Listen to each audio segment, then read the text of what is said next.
నమస్తే, welcome to our channel. నేను పద్మిని. ప్రస్తుతంతో పాటు ప్రముఖ ఆధ్యాత్మికవేత్త, ప్రముఖ న్యూమరాలజిస్ట్, లక్ష్మీ నరసింహస్వామి ఉపాసకులు శ్రీమతి స్రవంతి గారు ఉన్నారు. మాట్లాడదాం. నమస్తే అక్క. నమస్తే పద్మిని.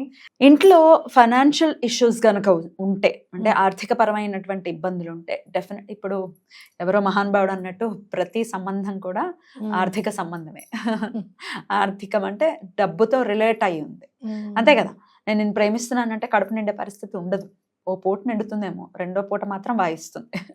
సో డెఫినెట్గా ప్రేమని ప్రేమించటం ఓకే, కానీ అది ఎట్లా మనం మాటతో చెప్తే సరిపోదు కదా. మన ఎఫర్ట్స్ ఉండాలి. వాళ్ళని సంతోషంగా చూసుకోగలిగినప్పుడు మాత్రమే దానికి వాల్యూ ఉంటుంది. ఇది ఎవరు ఒప్పుకున్నా ఒప్పుకోకపోయినా ఇది పచ్చి నిజం కదా. ఈ అంటే నేను అడగదలుచుకుంది ఏమిటి అంటే, ఈ ఆర్థిక సమస్యల రీత్యా డెఫినెట్ గా ఇంట్లో భార్యాభర్తల మధ్య ఆ డిస్టెన్స్ అనేది పెరిగిపోవటం అనేది చాలా ఇళ్లలో జరుగుతున్నటువంటి అంశం. మరి ఎవరిని చూసినా భార్యాభర్తల గురించి ఒకవేళ లక్ష్మీనారాయణ లాగా సీతారాముల్లాగా కలిసి ఉండండి, లేదంటే పార్వతీ పరమేశ్వర్ లాగా కలిసి ఉండండి అని చెప్తూ ఉంటారు. మరి వీరి ఆరాధన చేసుకుంటూ ఈ సమస్యల నుంచి బయటపడే విధానం ఏదైనా ఉందా, చెప్తారా? తప్పకుండా చెప్తాను. పెళ్లి చేసేటప్పుడే పెళ్లి కూతుర్ని లక్ష్మీదేవిగా, పెళ్లి కొడుకుని శ్రీ మహావిష్ణు స్వరూపంగా మనము అనుకుంటాం. 16 రోజుల పండగ వరకు వాళ్ళు అదే కదా, వాళ్ళు అంతే. అందుకే ఎంత చిన్నవాడైనా సరే మరి కాళ్ళు కడిగి తల మీద చల్లుకోవడం ఎందుకు, కన్యాదానం చేసే ఆయన అనగదా పిల్ల తండ్రి పిల్లవాడి కాళ్ళు కడుగుతున్నాడు, ఆయన నీళ్ళు చల్లుకుంటున్నాడు అని అంటే మహావిష్ణువే వచ్చి నా కూతుర్ని పెళ్ళాడుతున్నాడు అని చెప్పడం. అయ్యో ఇంత పెద్ద ఆయన నా కాళ్ళు నీళ్ళు చల్లుకున్నాడే, ఇంత నమ్మకం ఉంటే నాకు అంత గౌరవం ఇచ్చాడు, వాళ్ళ అమ్మాయిని నేను చాలా బాగా చూసుకోవాలి అనే తత్వాన్ని ఇముడమింపు చేయాలంటే ఆ మనిషిలోకి రావాలి అని చెప్పి మన సనాతన ధర్మం చేసిన బ్యూటీ మామూలు అంత ఇంత కాదు పెళ్లి తంతులో.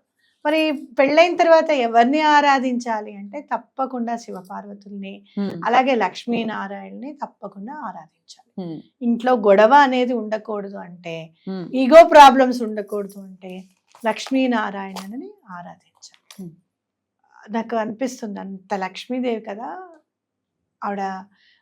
మొత్తం అంతా అక్కడ చూడు, ఆయనేమో వ్యూహలక్ష్మి కిందకి చక్కగా వక్షస్థలం మీద ప్లేస్ ఇచ్చాడు. వ్యూహము అంటే ఏంటంటే వాళ్ళు డబ్బు వచ్చేస్తుంది, అమ్మాయి ఏం చేద్దాం ఏంటో ప్లానింగ్ అంతా నువ్వే చూడాలి, ఈ కొండ మీద ఇంత డబ్బు నేను ఎలా మెయింటైన్ చేస్తాను, నేను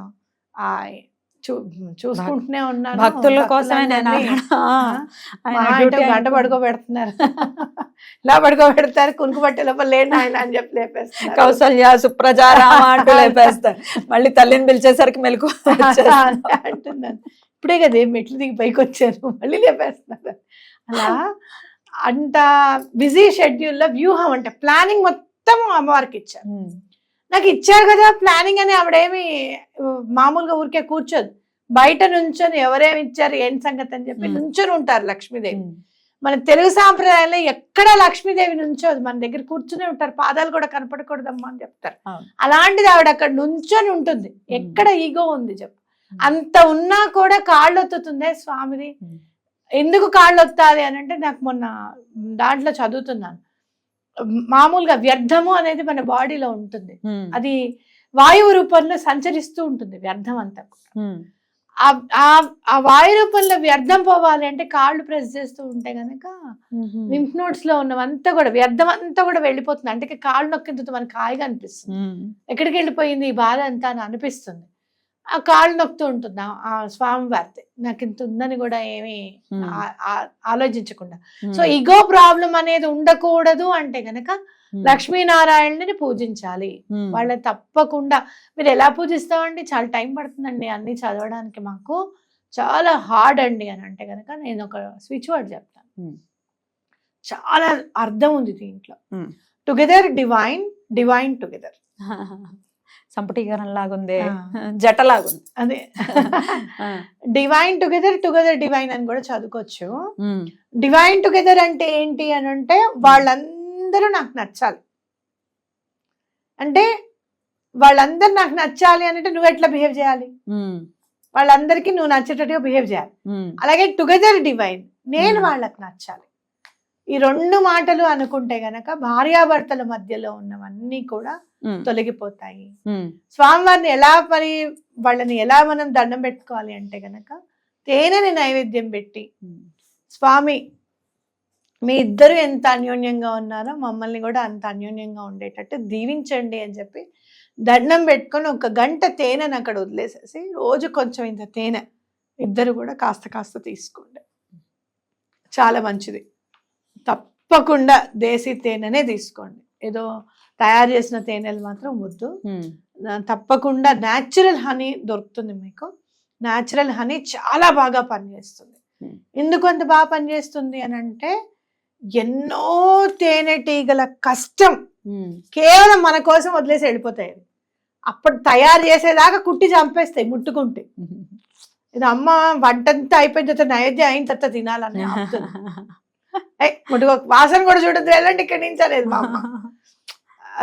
మామూలు అప్పుడేమో సాంబార్ వాసన వస్తుంది చేసినప్పుడు, ఈ దేవుడికి వంట చేసేటప్పుడు మాత్రం అమ్మా ఏదన్నా సువాసన అనిపిస్తే కూడాను చెప్పకండి, మాట్లాడకండి అలానే. అంటే అమ్మలాగానే అక్కడ తేనెటీగలు కూడా తయారు చేసేదాకా ఆగండి రా, ఇప్పుడు ముట్టుకోకూడదు అని అవంతా వదిలేసి వెళ్ళిపోతాయి. చూసావా, నేచర్ గిఫ్ట్ గా ఇచ్చింది అనమాట. అంత కష్టాన్ని గిఫ్ట్ గా మనకి ఇచ్చినప్పుడు దాన్ని మనం సెక్యూర్ చేసుకొని తెచ్చుకొని తేనె చాలా మంచిదని చెప్పి అమ్మవారికి నివేదన పెట్టి, ఆ అయ్యవారికి నివేదన పెట్టి అది గనక ఇద్దరు తీసుకుంటే చాలా మంచిది. మీరు నమ్మినా నమ్మకపోయినా, మీరు దాన్ని ఏమనుకున్నా, చాలా మంది చేసిన రెమెడీ ఇది. చెప్పండి. తేనెలో మీ ఇద్దరి పేర్లు చిన్న పేపర్ మీద రాసి ఆ తేనెలో ఆ పేపర్ని వేసి ఉంచండి చిన్న బాటిల్లో. చాలా మంచి డిఫరెన్స్ అనేది కనిపిస్తుంది. అది అనుభవపూర్వకంగా తెలుసుకోవాలి. అది చేస్తే పోతుందా, ఇది చేస్తే పోతుందా అనటానికి అది చేస్తే పోతుందా అని అంటే సీరం తెచ్చుకోండి, జుట్టు పెరుగుతుందంటే తెచ్చుకోవట్లా, తెచ్చుకొని కూడా అంతే. ఇది కూడా అంతే. అంటే ఏంటంటే యు ఆర్ అప్లయింగ్ ఇట్. మీరు ఏమన్నా ఫేస్ కి తెచ్చుకున్నారు, జుట్టుకి తెచ్చుకున్నారు, లేకపోతే ఏదైనా చేస్తుందంటే యు ఆర్ అప్లయింగ్ ఇట్. అలాగే ఈ రెమెడీ కూడా యు ఆర్ అప్లయింగ్ ఇట్. తంత్రము అంటే ఏంటి అని అంటే నేచర్ తో వచ్చిన వస్తువుల్ని తీసుకొని, మంత్రం అది ఏమి లేకుండా just doing, performing the duty is the definition of the తంత్రం. అద్భుతం. Taking the help of the nature. Definitely. కాబట్టి అది చెయ్యండి, తప్పకుండా మార్పు అనేది వస్తుంది. మీకు ఇంకా ఓపిక ఉంది అని అంటే చక్కగా లక్ష్మీ హృదయం, నారాయణ హృదయం కూడా సంపుటీకరణంతో చదువుకోవచ్చు.